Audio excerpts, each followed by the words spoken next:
Before starting this video, if you haven't watched my prior video on chain rule or you don't know how to use the chain rule yet, please go check out my first video for 3.1. In this video, we will cover the chain rule combined with the product rule. So in this case, if we're trying to find the derivative of 2x times the square root of x squared plus 7, this definitely looks like a function where we are going to need to use the product rule because we have two things being multiplied together. We have 2x times the square root of x squared plus 7. And notice that the square root of x squared plus 7, that's a composed function. So we're going to need to use the chain rule with the product rule. Before I start taking my derivative, I'm actually going to rewrite this function as 2x times x squared plus 7 to the power of 1/2. At this point, I'm going to start using the product rule. So the product rule states that the first times the derivative of the second plus the second times the derivative of the first is equal to the derivative of the overall function. So I have the first function, 2x, times the derivative of the second function, and now I'm going to have to take the derivative of this composed function. So this is going to stay the same, but I'm first going to take the derivative of that. So it'll be times 1/2 x squared plus 7, and then I drop my power by 1 to the power of negative 1/2 times the derivative of the inside function. The derivative of x squared plus 7 is 2x. So at this point in my product rule, I have first times the derivative of the second, and now I have plus the second function, which is the square root of x squared plus 7, times the derivative of the first function. The derivative of 2x is 2. And now I just need to simplify. That's my simplified derivative function. In my next example, f of x is equal to the tangent of 4x plus 2 times 6x squared, and we're being asked to find f prime of negative 1/2. So to find f prime of negative 1/2, I first need to find f prime of x. So when I'm finding f prime of x, I'm going to use the product rule again because I have two things being multiplied together, and my composite function is the tangent of 4x plus 2. So I do f prime of x is equal to the first function, tan of 4x plus 2, times the derivative of the second function, 12x, plus the second function, 6x squared, times the derivative of the first. And this is where we need to apply the chain rule because we have this function, 4x plus 2, stuck inside the tangent function. So first, I take the derivative of the tangent function and keep this on the inside the same. The derivative of tan x is equal to secant squared x. So it's going to be secant squared of 4x plus 2. And then I multiply that by the derivative of the inside of the function. And the inside is 4. That's the derivative of 4x plus 2. At this point, I can do some simplifying. And that's my derivative function. I just want to clarify at this point that there are multiple ways that you can simplify, and depending on how you simplify your answer, you may get a slightly different structure in your answer, but it should algebraically match this one. Additionally, how you simplify your answer is going to depend on what the answers for the multiple choice are because you don't know exactly how they want it written in that particular case. Now to find f prime of negative 1/2, I'm going to plug in negative 1/2 into my derivative function.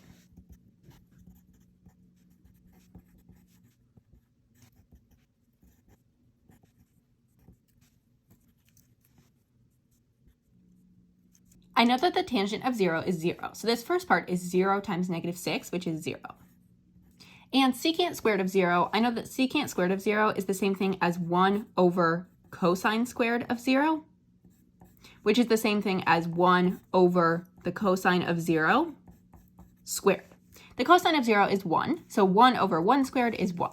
So now I have 0 plus 6 times 1, which is 6. That's f prime of negative 1/2. Now we're going to practice combining the chain rule with the quotient rule. If you're not sure how to use the quotient rule, I'd encourage you to watch my video on that before attempting this. F of x equals the natural log of 7x over 1 over rad x. Find f prime of x. So one way that we could approach this problem would be to turn this into rad x times the natural log of 7x. That would be f of x, and then we could take the derivative of that using the product rule. Because when we have 1 over rad x, that's the same thing as bringing the rad x up to the numerator. So that's one way that we could do it. However, since we're focusing on the quotient rule in this part of the video, I'm going to walk you through how you would solve this using the quotient rule. The quotient rule states that the low times the derivative of the high minus the high times the derivative of the low over low squared is equal to the derivative of the original function. First, what I'm going to do is I'm going to rewrite rad x as x to the power of 1/2. So I have f of x is equal to the natural log of 7x over 1 over x to the power of 1/2.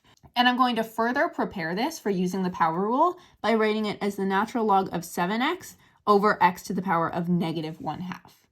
Now I'm ready to use the quotient rule and find the derivative.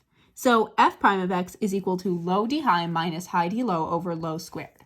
So low, x to the power of -1/2, or 1 over rad x, d high times the derivative of the high.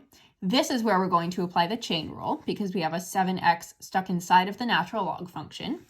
The derivative of the natural log function is 1 over x, so we'll do 1 over 7x, and then we need to take the derivative of the inside function, which is 7. So now we have low d high minus the high function, the natural log of 7x, times the derivative of the low function. The derivative of x to the power of -1/2 is -1/2 x to the power of -3/2. And that is all over the low function squared. It's all over 1 over rad x squared. This is equal to 1 squared over the square root of x squared, or just x. So it's really 1 over x. So it's all over 1 over x. Now I need to simplify this. Since I have 1 over x in my denominator, that's the same thing as multiplying the entire numerator by x. So f prime of x is equal to x, open parentheses, and then I'm going to multiply these straight across. So I will get 7 over 7x rad x. And then for simplifying this portion of the function, I have two negatives. I have the -1/2 here and the negative over here. So this is going to become a positive. So it's plus the natural log of 7x over 2x to the power of 3/2. And x to the power of 3/2 is the same thing as the square root of x cubed, which is also the same thing as x rad x. So what I'm going to do here, now I have my x, I'm going to cancel a 7 from the top and bottom. So I have f prime of x is equal to x, open parentheses, 1 over x rad x, plus the natural log of 7x over 2x rad x. I'm simplifying that x cubed. Now I can distribute the x to each term. So I have f prime of x is equal to x over x rad x, which is the same thing as 1 over rad x. And then if I bring an x over to this term, it will cancel with this one on the bottom. So what I'm left with here is the natural log of 7x over 2 rad x. So I could leave my answer like this if I want to, or if I want to get it to a common denominator, what I would do, I would get it to a common denominator of 2 rad x. That means that the numerator and denominator of this term need to be multiplied by a 2. So it would be f prime of x is equal to 2 over 2 rad x plus the natural log of 7x over 2 rad x. That is the same thing as 2 plus the natural log of 7x over 2 rad x. And that's as simplified as my function can get. Again, I could have used product rule here, but I chose to use quotient rule just so that I can demonstrate how you use chain rule in combination with quotient rule. Let's practice another example of chain rule and quotient rule in the same problem. Y equals x minus 9 to the 5th over x to the 4th plus 7. Find y prime of 9. First, I need to find y prime. So I'll first get my derivative. And I'm going to need to use the quotient rule because I have a quotient here. So quotient rule is low d high minus high d low over low squared. So first I will take the low, x to the 4th plus 7, d high, derivative of the high. This is where I'm going to use my chain rule because my outer function is putting it to the 5th power and my inner function is x minus 9. So I will have 5x minus 9 to the 4th times the derivative of x minus 9, which is 1. So now I have low d high minus high x minus 9 to the 5th. D low, the derivative of x to the 4th plus 7 is 4x cubed. And that's all over the low function squared. Now I need to find y prime of 9. And I could simplify and then plug in 9, but I think I'm just going to plug in 9 right away because that's also a valid option. Now I just need to plug this expression into my calculator. And at this point, I don't even really care what the bottom number is. It's a giant number, but I don't want to copy it over because I know my numerator is 0 because I have 0 minus 0. So I know that y prime of 9 is also going to be equal to 0. G of x equals cosine x over sine squared x. Evaluate g prime of x. And we have the choice here to either use the quotient rule or the product rule.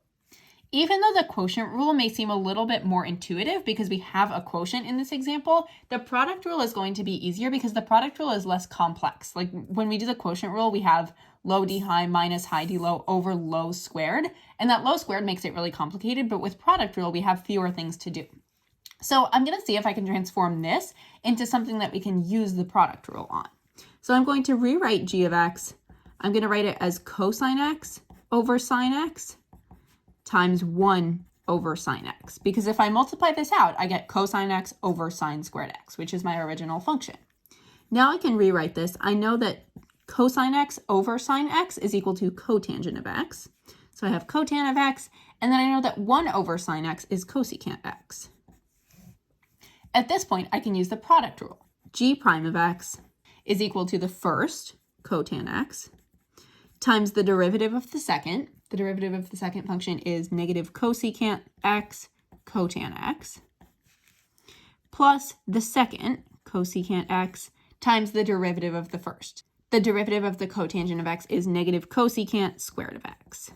And at this point, what I can do is I can factor out a common term from all of these. Because if I look at my answer choices down here, this is a multiple choice one, all of them look like something has been pulled out of both terms. So I'm going to have to pull something out.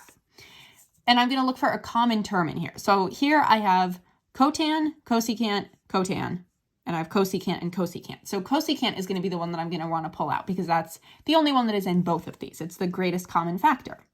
So I'm going to say g prime of x is equal to, and I think I'm going to pull out a negative because I see negative cosecant x here and negative cosecant x here. So negative cosecant x, and then what I'm left with here is cotan x times cotan x, or cotan squared x. And what I'm left with here, I pulled out one cosecant, I pulled out one negative cosecant, but I have two left. So plus cosecant squared x. And this is g prime of x. And it looks like it matches up with answer choice A. This is a tricky one because all of the answers look really similar, but if you're looking at your answer choices and you note that there's been a greatest common factor that's been pulled out, make sure that you incorporate that as part of your work.